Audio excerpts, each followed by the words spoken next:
Morning students. आपका chapter 3 चल रहा है, that is periodic classification of elements. उसके अंदर हम आज डिस्कस कर रहे हैं पीरियोडिक प्रॉपर्टीज के बारे में। तो what are the periodic properties, जरा इस पे फोकस करेंगे बेटा जी। ठीक है, पीरियोडिक का मतलब मैं आपको पहले ही समझा चुकी हूँ। पीरियोडिक का मतलब जो अपने आप को रिपीट करे आफ्टर ए फिक्स्ड इंटरवल। ठीक है, तो यहाँ पर पीरियोडिक प्रॉपर्टीज इंटरवल यहाँ पर क्या रहेगा, एटॉमिक नंबर। एक थोड़े से पर्टिकुलर एटॉमिक नंबर के बाद जो प्रॉपर्टीज है वो अपने आप को फिर से रिपीट कर रही हैं। तो ऐसी प्रॉपर्टीज को जो after the fixed interval of atomic number के बाद अपने आप को रिपीट करें, उन सभी प्रॉपर्टीज को हम बोलते हैं पीरियोडिक प्रॉपर्टीज। इसमें सबसे पहले आपको पढ़नी है बेटा कुछ एक प्रॉपर्टीज हैं जो आपको इस चैप्टर में करनी है। Atomic size, ionisation enthalpy, electron gain enthalpy, electrode positivity, electronegativity, valency, oxidation state and chemical reactivity. We are focusing on atomic size today. Atomic size की हम बात कर रहे हैं। अगर हम एटॉमिक साइज की बात करें तो इसका मतलब किसी भी एटम के साइज को हम एटॉमिक साइज बोलते हैं। Is that clear? किसी भी एटम के साइज को हम क्या बोलते हैं, एटॉमिक साइज। ठीक है,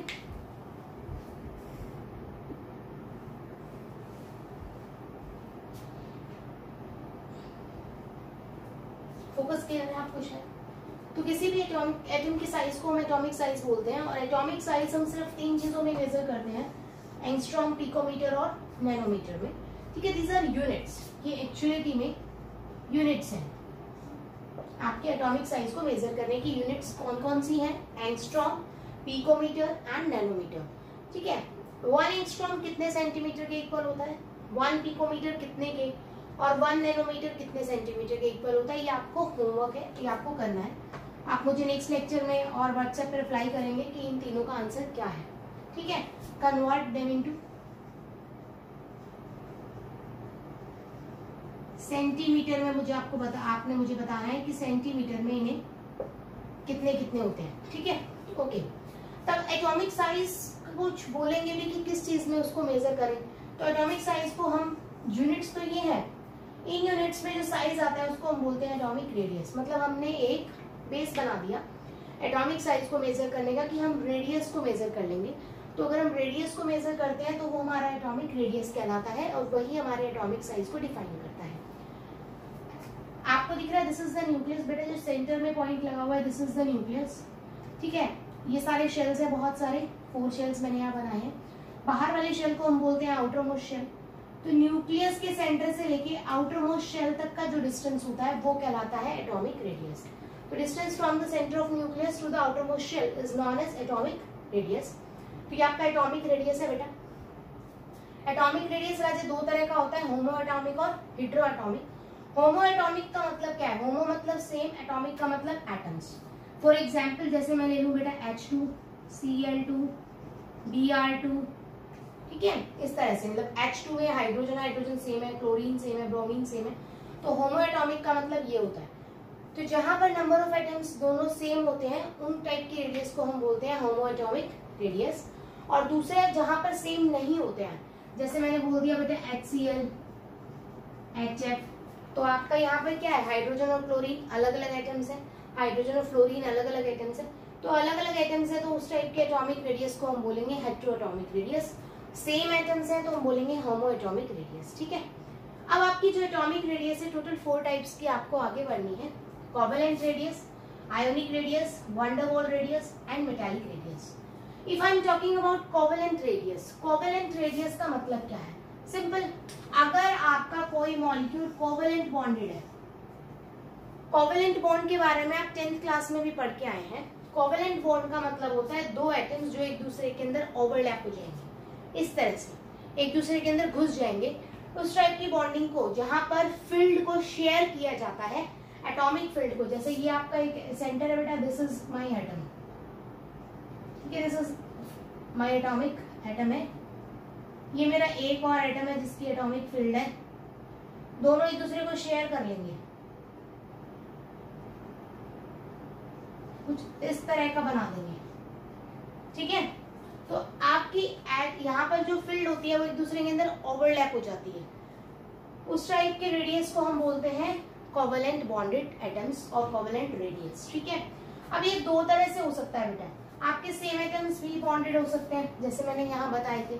मैंने यहाँ एग्जाम्पल लिया है A2 का, दैट इज AA, दो मॉलिक्यूल पास आए, ओवरलैप हुए बेटा, इसके सेंटर से डिस्टेंस, इसके सेंटर से डिस्टेंस, ये जो डिस्टेंस है वो कहलाएगा इंटर न्यूक्लियर डिस्टेंस। क्या कहलाएगा? Inter nuclear distance. D is your inter nuclear distance. ठीक है, लिखा नहीं है यहाँ, मैं लिख देती हूँ, आप लिख लीजिएगा।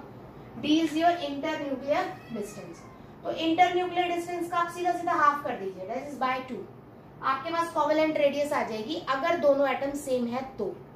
लेकिन अगर दोनों एटम अलग अलग है, दैट इज एक आपने A ले लिया बेटा, बड़ा है, दूसरा B है राजे, छोटा है, तो यहाँ पर ये जो डिस्टेंस होगा इसको डायरेक्टली आप नहीं बोलेंगे इंटर एटॉमिक डिस्टेंस का हाफ, नहीं, इसका डिस्टेंस बड़ा है, उसका डिस्टेंस छोटा है। इस केस में हम बात करते हैं इलेक्ट्रोनेगेटिविटीज की। अब इलेक्ट्रोनेगेटिविटी क्या होता है, आप 10th में पढ़ के आए हैं थोड़ा सा, तो इलेक्ट्रॉन्स को अट्रैक्ट करने की कैपेबिलिटी को हम क्या बोलते हैं? इलेक्ट्रोनेगेटिविटी। ठीक है, तो वो कैसे काउंट होगी बेटा? Radius of a plus radius of b minus 0.09 into a और बी की इलेक्ट्रोनेगेटिविटी का डिफरेंस। ठीक है, इसकी इलेक्ट्रॉन्स पावर अट्रैक्ट करने की कैपेबिलिटी, इसकी इलेक्ट्रॉन पावर इलेक्ट्रॉन्स अट्रैक्ट करने की पावर, दोनों को ऐड करेंगे, दोनों को सब्ट्रैक्ट करेंगे तो दोनों का डिफरेंस आ जाएगा, that is difference in electronegativity into 0.09। तो ये फैक्टर आपकी दोनों की रेडियस में से माइनस होता है अगर आपके हेटेरोएटॉमिक मॉलिक्यूल्स हो, मतलब दो ऐसे एटम्स हो जिनकी इलेक्ट्रोनेगेटिविटी अलग अलग है। अगर इलेक्ट्रोनेगेटिविटी सेम है तो डिफरेंस क्या आ जाएगा? 0, तो ये फैक्टर 0 आ जाएगा, दैट इज दोनों की रेडियस आ जाएगी। ठीक है, ये जो रिलेशन है बेटा ये स्टिनसन ने दिया था, इसीलिए इसको बोलते हैं शोकोमेर-स्टिनसन रिलेशन। ठीक है, इसी ने दिया था, इसी के नेम से ये थोड़ा सा पॉपुलर है। This is for competition only. Next बात करते हैं मेटालिक रेडियस की। अब मेटल्स के केस में हम ये मानते हैं कि मेटल का जो क्रिस्टल होता है उसके अंदर जितने भी मेटल के एटम्स हैं, दीज आर स्फीयर्स, ये गोल स्फीयर होते हैं जो कि एक दूसरे से बिल्कुल कॉम्पैक्टली पैक्ड है, एक दूसरे से बिल्कुल क्लोज है। तो इस टाइप से ये अरेंज्ड होते हैं, एक दूसरे से सट के, एक दूसरे के अंदर नहीं घुसते, एक दूसरे के पास लगे होते हैं। तो दो एटम्स के सेंटर का डिस्टेंस क्या कहलाएगा? Inter nuclear distance. ठीक है, और उसका हाफ क्या कहलाएगा? Metallic radius. तो आपको ये देखना है इसकी मेटालिक रेडियस में मेटल्स के जो एटम्स है उनको कंसीडर किया एज अ स्फीयर, और दो स्फीयर्स लिए दोनों के सेंटर से half of the distance is your metallic radius. दो रेडियस आपने डिस्कस अभी की है, metallic radius and covalent radius. तो मेटालिक रेडियस कोवेलेंट से ऑलरेडी बड़ी होगी, आपको आसानी से नजर आ रहा है, इसमें बताने वाली कोई बात ही नहीं है। आप देखिए ये दोनों ओवरलैप हो रहे हैं जिससे फील्ड दोनों की कम हो जाती है, यहाँ पर ओवरलैपिंग नहीं है, एज अ रिजल्ट फील्ड कम नहीं होगी। तो याद रखिएगा metallic radius is always greater than atomic radius. अगर मैं पोटेशियम के लिए बात करूं तो पोटेशियम के लिए जो कोवेलेंट रेडियस होती है वो होती है 2.3, जबकि मेटालिक रेडियस होती है 2.03। तो आप याद रखिएगा प्लीज इसे। ठीक है, तो this are the two types. आगे फर्दर हम टू टाइप्स और करते हैं।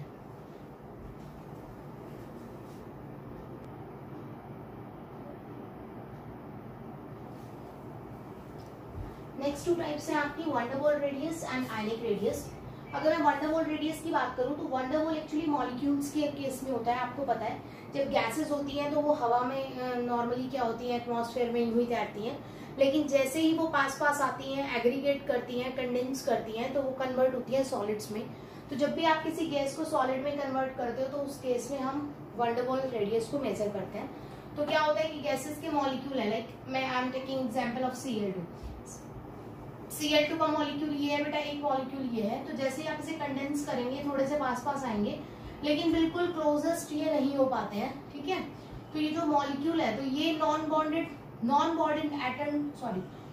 बॉन्डेड एटम्स के बीच के डिस्टेंस का हाफ कहलाता है वंडरवॉल।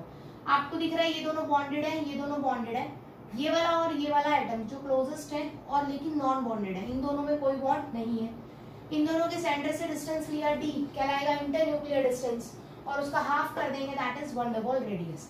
तो half of the inter nuclear distance between two identical non bonded atom of adjacent molecules. पास के मॉलिक्यूल्स के नॉन बॉन्डेड एटम्स के बीच के डिस्टेंस का हाफ क्या कहलाएगा? तो हम वंडरवॉल को ही डिस्कस कर रहे थे कि पास के जो एटम्स होंगे जैसे जो दो एटम्स हैं, जो मॉलिक्यूल बन गए हैं, ठीक है, ये भी एक मॉलिक्यूल है, ये भी एक मॉलिक्यूल है, तो इनके जो नॉन बॉन्डेड एटम्स हैं उनके बीच का डिस्टेंस को अगर आप हाफ कर देते हैं तो वन डबल रेडियस आपके पास आ जाएगा।